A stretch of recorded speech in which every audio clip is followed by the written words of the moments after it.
We'll start with Rob Dorset from Sky Sports News, please. Hi, Brendan. Good to see you again. Afternoon, Rob. Can we ask you first about Jamie Vardy? Is he fit and ready to play? Yes, Jamie will be available for the weekend, yeah. Big boost for you, that? Yes, yeah. He well, like what we said at the time, it was just about trying to fit the operation in at the right time. We had a good idea of the recovery time, but of course, Jamie, and naturally he's very fit and he's recovered very, very well. So he looks fit and strong and available, which is great. Wilfred Ndidi? Yeah, we'll see with him over the next 24 hours, just whether it's worth the risk or not. He's coming along very, very well, but we'll assess that. If it's not for the weekend, then it would definitely be available for midweek. With Jamie Vardy, then, I was going to ask about both of them. You've made it clear about Wilf there, but with Vardy, are you okay to throw him straight back in, or are you going to have to nurse him back into the side a little bit and maybe be a bit careful with him? Well, the beauty of it is we don't have to.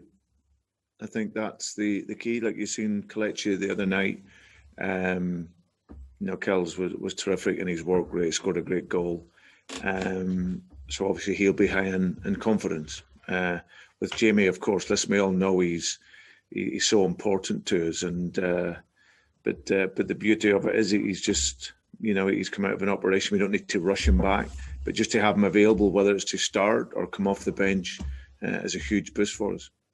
And so Kelechi's goal and the way he played the other night in setting up the other one, that's caused a bit of a problem for you, but given you a bit of reassurance that you don't have to rush Jamie back if you don't need to as well.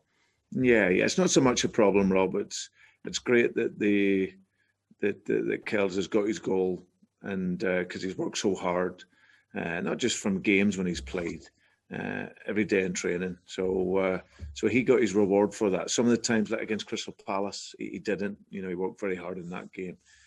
And didn't quite make the goal, but as long as he gives everything and he's up there threatening, and you've seen him for his second goal, it was a great turn, lovely through pass to James, and we end up with a really good second goal. So yeah, but having the availability of all the players is important, and it's that's what's key. Your man management has been rightly praised, and there was another example of it with Hamza Chowdhury in the game in midweek, where he may have gone out on loan, he didn't. And you said to him, look, if you don't go out on loan, you're still very much part of our plans, and you played him. I wonder if a similar sort of thing comes into your thinking with Kelechi, because he's had to wait his time. He has to wait his time behind one of Europe's best strikers. He comes in, he does well. To drop him straight back to the bench psychologically could be quite difficult for him, couldn't it?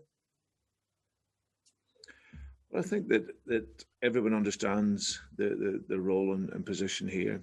I've always said that it is about the squad and it is about the team, and even like you say with Hamza, even though he hasn't played so much recently, I have a trust to put him in there and do a job, and I thought he'd done a great job the other night, and for that first 60 minutes.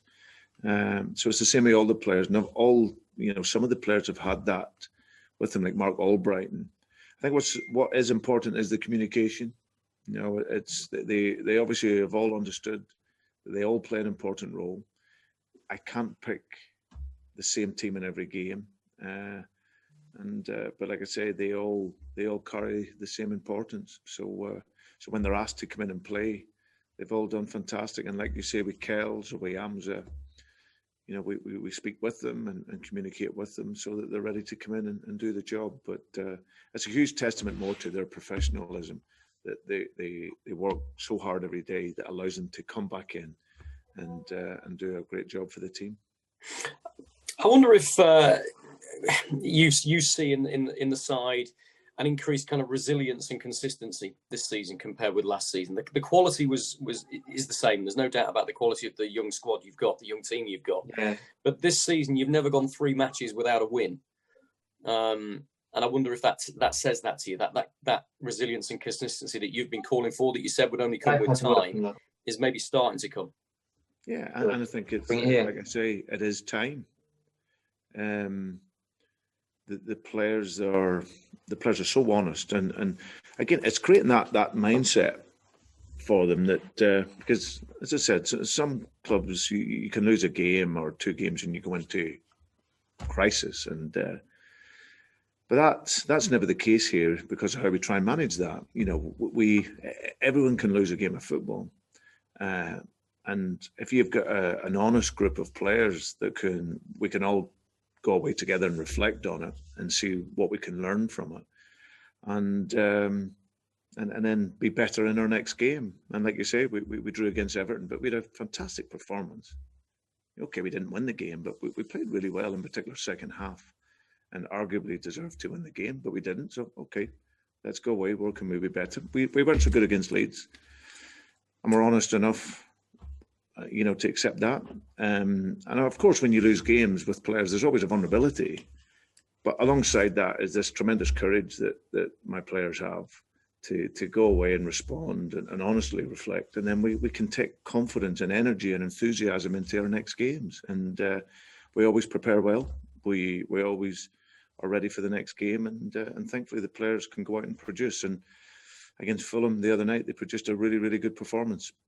People will say we managed the game really well second half, which is true, but we also had to work very, very hard. So what these players are given to every game, win, lose or draw, is exceptional. Well, last one from me. I'll leave the rest of the guys to talk to you about the specific game. But what do you make of what's happening to the top teams this season? I mean, Liverpool have lost twice at home now. Spurs are struggling. City and United have both had poor runs. It seemed quite topsy-turvy at the top, not least in the number of clubs that have actually led the Premier League at various stages. Yeah, but it's such a unique season because of with no supporters, the compactness of the games. Naturally, Rob, that will have an impact. So yeah, but also what you have is the Premier League year on year gets even more competitive. That's also the reality of it. There's no easy game. Top against bottom, you got to fight for every result. You got to be constant in your energy, and you got to be constant in your mentality. And if you're not, then you can come unstuck. So yeah, but it's been great for the league. It's so tight. And like I said, let's hope it stays that way to the end. Good man. Thanks, Brendan. Cheers, Rob. Thanks, Rob. Let's go to Naz Premji from PLP, please. Hi, Brendan. You okay? Hi, Naz. Yeah, good, thanks. I want to speak about Nuno and Wolves because they've had a sticky spell, seem to have come out of it with that win against Arsenal in midweek. What have you made of them this season? Yeah, well, listen, I think that since Nuno's gone in there, he's done an absolutely brilliant job getting them promoted. They had a very good squad, played a very specific way, and then the first couple of seasons in the Premier League up there challenging in the top 6. Now, you don't need to be a rocket scientist if you actually look at it and to see that they've lost Diego Jota, and they've lost Jimenez, and they've lost Matt Doherty, who are key players for them. Obviously, Jimenez with an injury, and the other 2 boys haven't left the club. Now, it is very, very difficult to play to the level that you have consistently when you lose that quality of player, and that takes a bit of a time to adapt to that.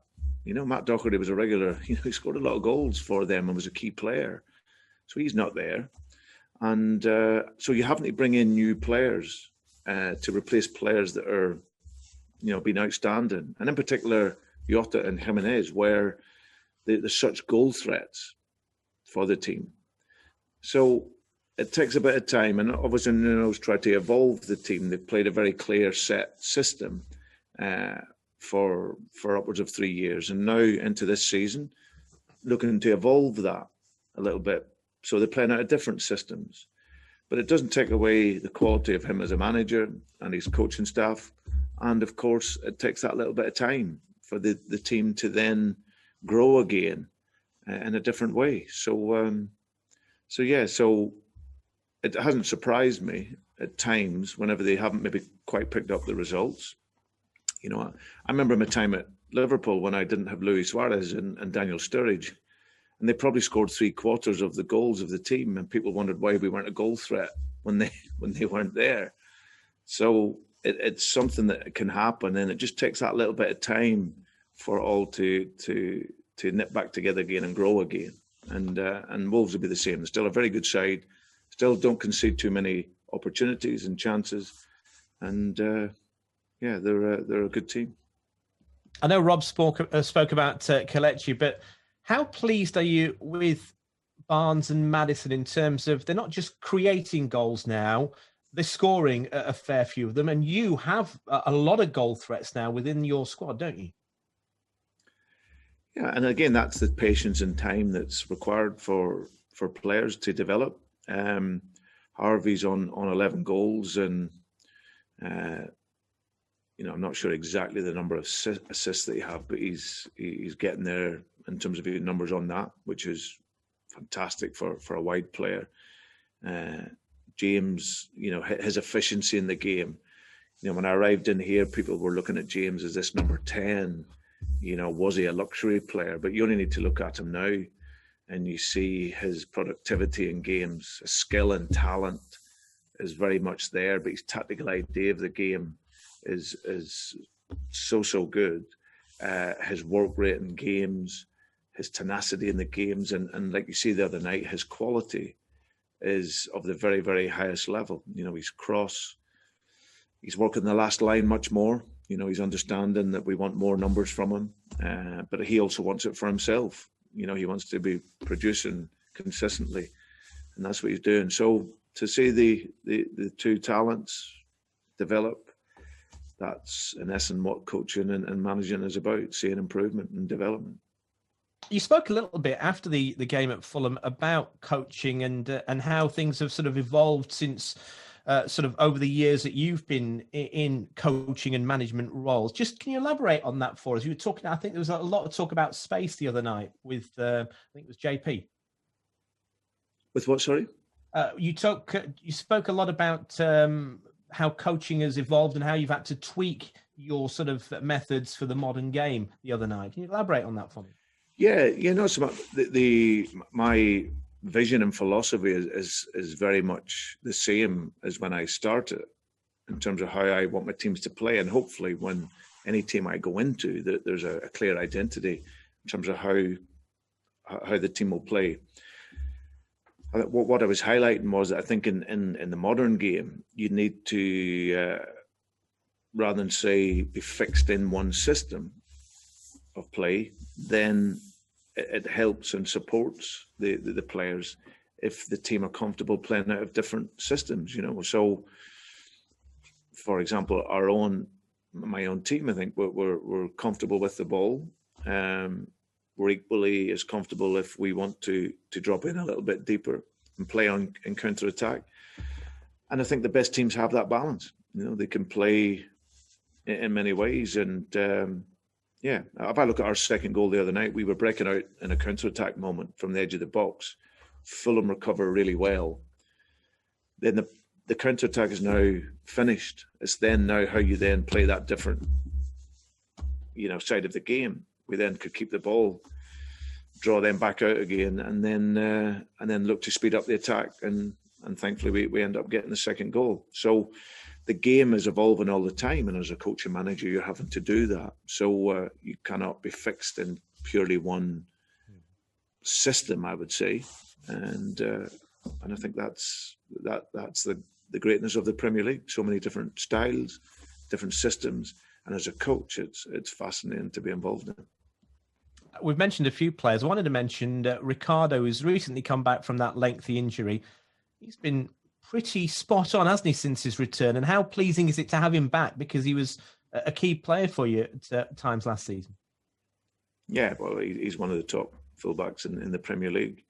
We lost him in the game that he played in against Aston Villa. He was outstanding, and unfortunately we lost him. But we've gained in two ways. We've gained in James Justin, because that gave him the opportunity to come in, and we've seen his growth over this last year. It's been sensational, really. And now to then have Ricky back with all his qualities, and he's not quite there yet, but he's certainly getting up to speed, and it's absolutely brilliant to have him back. So to then have Timothy Castagne alongside that, it puts us in a really strong position in that area of the field. Final one from me. Obviously, there's a lot of talk about Manchester City and Liverpool. You're 2 points ahead of Liverpool. Is it good that people are kind of maybe just not ignoring you, but not talking about you as much in terms of the title race? Is that good for you? They're talking about Sunday's game being a decider, a title decider. Do you like actually just being quietly in the background, doing your thing and getting Leicester to where they are? Or would you rather people were speaking, actually, we're in this title race and we need to be taken serious? I don't think either way on it, Naz, to be honest. Naturally, Liverpool and Manchester City are two of the greatest teams that have been involved in the whole history of the Premier League. So naturally, people will talk about them and they'll talk about the other clubs. But we do our talking on the field. We like to perform and come in every day to work and work well and see development in players and improve the players. And then we'll see where we finish up. We got 16 games to go. Long way to go. Let's see where we finish and then we'll talk about it then. Thanks, Brendan. Best of luck for the weekend. Cheers, thank you. Thanks. Okay, Ian Stringer, please do to Leicester.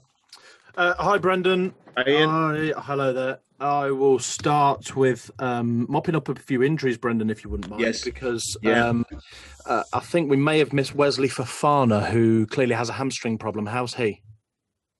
Yeah, he's ongoing treatment. Ian, what we said the other night, he'd be between 4 and 5 weeks. So he's in that first week of that.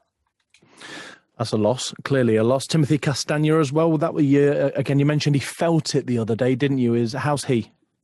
Yeah, timeline was a couple of weeks on him from that Leeds game. So he's responding well, doing his work with the medical team, and we'll see how he is over the next 10 days. You're not the only one, Brendan. A lot of people are suffering from hamstring problems at the moment. Every club. It's not you, it's everybody. It's soft tissue damage. It's vulnerable because these guys are so quick and pacey over 5-10 yards. It's coming. Everybody knows it's coming. It must be so frustrating for you and the players. Is there anything you can do? Is there anything you are doing? Or do you look on and think, there's another hamstring, and because it's just the amount of games? Yeah, well, it's something obviously we're looking at, but we gather as much information as we can. We're certainly not driven by data, but we're informed by all the data, and we try as best we can to mitigate as many of the circumstances that will lead to injuries. But of course, sometimes something just happens within the game, which is unfortunate. So, but like you say, you've seen it throughout the league, and it's a real taxing time. We've tried to be flexible with the squad, and when players maybe that you would want to play, but you can't because of the loading that they've had, and you got to take them out. So yeah, it's just been unfortunate, really. But as you say, the likes of Timothy, he's a player that's fast and dynamic. So he's obviously picked that injury up. Wesley, played a number of games, and more so because he had to, or we would have been able to take him out of one or two. But no, I just think it's the nature of this season. You see it all throughout the league. So many teams. It's really tough physically on the players, and we just have to do our best to try and cope with that as best we can. Brendan, I remember last season you talked briefly about maturity in players and mindsets in defeat, and that being something that really only experience can help and get you. Defeat, not getting down in the dumps, kind of trying to accept it and grow from it and learn from it. But I remember you mentioning last season that you had a lot of young players, and adapting that mentality and improving that isn't something you can coach overnight. You mentioned earlier on that there's a vulnerability in defeat. Are you now showing this season that the maturity in that learning is starting to come to fruition? Yeah, I believe so. I think I said at the beginning of the season that it's about patience with this team, and in order for that, then hopefully the consistency comes. Because I link vulnerability to courage, and if you can take on board the defeats and analyze where you can be better, and then have that same courage. It's my job to lead the team when you do lose a game or the performance hasn't quite been the same. You have to be able to set that reset button and focus clearly on the things that you can be better at, but also reinforce the things that you've been good at, and go again. So that's why we tend to not dwell so much on a setback, because as we're saying to the players constantly, it is all part of the path that you're on. I've always said if they weren't human, they would never lose a game. But you are. But key to it all, as we all are, we're all defined by setbacks in life and failure. And if you can accept it the best possible way you can and reset again, then of course that makes you a lot better for your future. So and that's what we try to do. And like I said, the experiences of the players, what we try to give them, what they're getting from the games, it's all a part of it. Talking of path, Brendan, I heard a tremendous podcast with your captain at the moment while Wes isn't available for the starting 11, Kasper Schmeichel, with Jake Humphrey. He spoke incredibly well as a real leader and as a mature man. And he said, I really like the path we're on at the moment as a club and himself personally, that he can see progress. Talking of progress and consistency, you're the only team in the top four that have been in the top four all season. So around you, the Liverpools and Manchester Cities have had slumps and picked up. That consistency is impressive in a season like this, is it not? I think we tried to prepare for it at the beginning of the season. We know the difficulties that this was going to bring. We had a flavour of it towards the end of last season. You're going to have to be adaptable. You were going to have to be able to deal with setbacks, injuries, all this type of thing. So something that we spoke a lot about at the beginning of the season. What were the challenges going to be? It's what the gratification for a manager and a coach is seeing the players, how they're coping with it, how they're working, and it is important that we continue on this path. The consistency is great, and like I said, players are improving and they are developing, but we mustn't, sit back and just pat ourselves on the back with that, because it's. I always say that the pat on the back is only a few inches away from slapping the backside. So you got to keep going and you got to keep working, and you can never rest. And whilst there's people ahead of you, you always have to push to be the best you can be. With that in mind, then, you're in the top four. Is a Champions League place your target now? Target is to finish as high as we possibly can, Ian. I think that's what we're doing. Every manager. I know you're desperate to get that. Every manager, every day. I know you're desperate to get that Champions League music on your radio show, but just stay calm and enjoy it and enjoy watching the team. And if we arrive there, great. If we don't, okay, we'll have another go next year. But our job is to finish as high as we can. And I thought